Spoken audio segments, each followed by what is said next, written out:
What's up, guys? It's Nick from Lively Outdoors. I'm going to do something a little different today. It got me thinking the other day whenever I tried that one lure that I'd never fished with before and ended up catching 14 fish. I did that challenge of how many fish I could catch in an hour on a lure I'd never used, and it turned out pretty good. But it got me thinking. I used to tie a whole lot of flies and jigs, like striper jigs, and I used them myself. I tied for several different guides and sold, several to the tackle box, and I tied thousands upon thousands upon thousands of flies and jigs. But it got me thinking. I had a little bit of material, and so I thought, why not get like a little spinning rig like I had, and see if I can't tie up something that'll actually work, because it just makes you feel better whenever you make your own stuff. You know what I'm saying? And some of y'all may find this pretty informative. Some of y'all may want to start doing something like this. It's pretty cool to be able to tie up a fly or a jig or a popper or whatever you want to tie up, and the fish actually eat it off something you made. And used to, I hunted a lot, so I had a lot of turkey feathers, pheasant feathers, deer hair, elk hair. I had a lot of that stuff. When Dad passed away, I stopped hunting, and now I fish. But anyway, I thought, well, I'm going to try to twist something up for you guys and just kind of show y'all how it goes, and then I'll take it out and fish it the second it gets cooler. I don't think it'll be this weekend. Right now it's Thursday. I don't think it'll be this weekend, but I may not be able to stand it and may have to do it this weekend. If I do, it'll be like Sunday morning early, but I don't know. I'll just have to see. But here's what we got. I looked online, try to figure out. Everybody knows I like Z-Man stuff because it just lasts and it works and their hooks are sharp. But I tried to figure out something that would be similar to what I was fishing the other day and different than anything I've tied yet, which is pretty hard to do because I've tied about everything there is to tie except this. And I picked up a bullseye, Z-Man bullseye, and it's got one Colorado blade on it and then a set of gold eyes, basically just a jig head, attached to a wire, and it's got an easy access takeoff wire. So I'm going to take the wire off, and I'm going to twist something up to try to resemble a minnow and then fish it and see how it goes. So I'm going to get started on that, but first I've got to change out my line. If any of y'all want to see how changing out the line and anything like that goes, let me know, and I can do more of these videos for sure. These are kind of fun. But you got this little deal. It's pretty cool. You just supposedly unloop it, and I'll probably stick myself 4 or 5 times trying to do it, but came off just like that.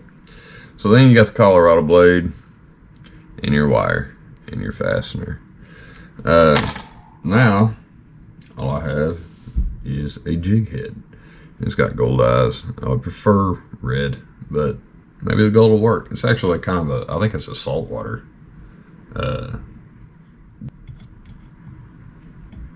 But I used to use my dad's vise. My dad wanted to get into fly fishing years ago, back whenever I was a kid.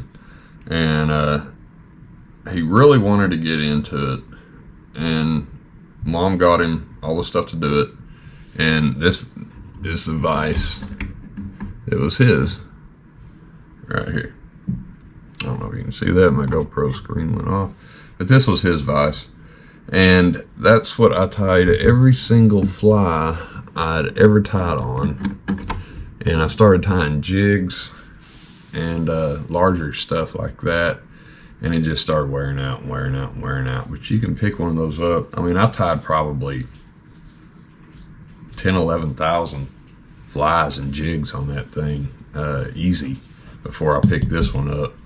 just because it worked and it was special. You know, it was Dad's, and I thought it was pretty cool. But you can pick one of those up for, you know, like a whole kit like that with a whole kit and everything. I think for like $60 or $70, and it comes with a few like feathers and some hair and crap like that. But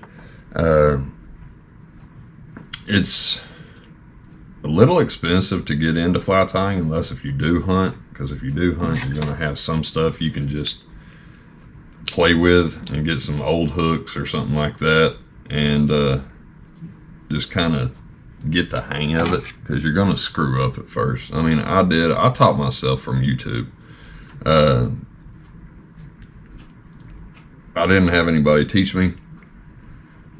Dad wanted to get into it and then realized it was pretty tough, and so he just kind of stopped and never did. So I actually taught him. Whenever we go up on the White River, I would show him how to tie, and he really enjoyed it. And we both caught a bunch of trout, on ones that I'd tie and ones that he'd tie. And I trimmed off my beard one year, and actually tied a fly out of my beard hair, because I had a full long beard, and tied a fly out of my beard hair and caught several trout on it. It was pretty cool, but it was just straight beard hair. Take some of this flash, take about 4 or 5 pieces. Next, we got feathers. Pick these up at the tackle box. Dang, screen just went off again. Pick these up at the tackle box. Jerry's starting to stock a lot of fly tying stuff, which is excellent, because I enjoy it sometimes. Back whenever I was tying so much, I didn't enjoy it. And I did it first, and I was like, man, this is awesome. You know, I'm tying for guides, I'm tying for, you know, myself, I'm tying for tackle box, I'm tying for everybody.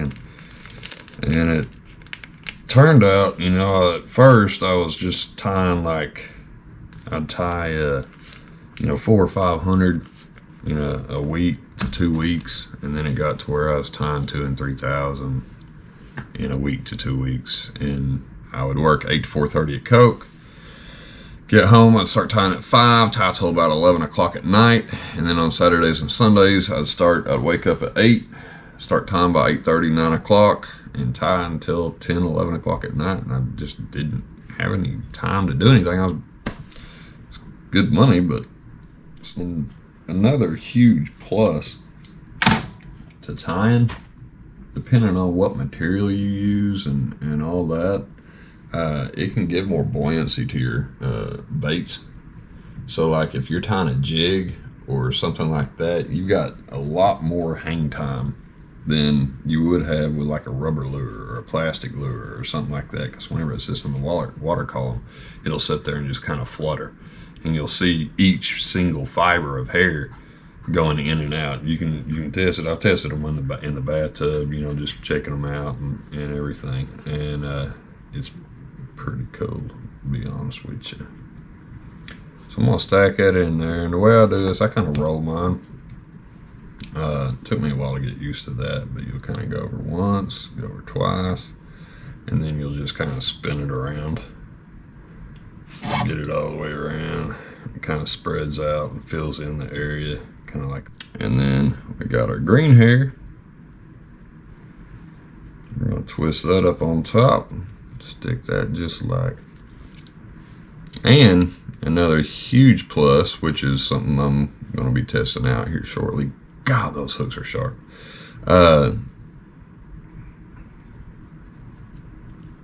It soaks up fish attractant like you wouldn't believe. And then whenever we get our actual feathers on here for the sides, we're going to take it and we're going to strip that. And you don't want to pinch off your stem until you know where you want to put it. So, because you're going to tie your stem, and you kind of want that sticking a little bit out the back to look like a tail fin. So we're going to cut that right there. You put a little UV resin on here, and that will also actually make that red a little bit more clear, make it look a little bit more alive than kind of match in with the eyes. Getting it on the table. You're just gonna paint it around there like that.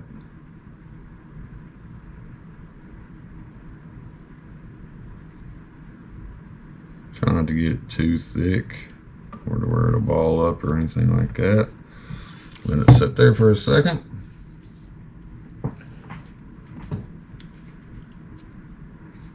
And hit it. UV. And these, whenever I used to tie a lot, I would use super glue.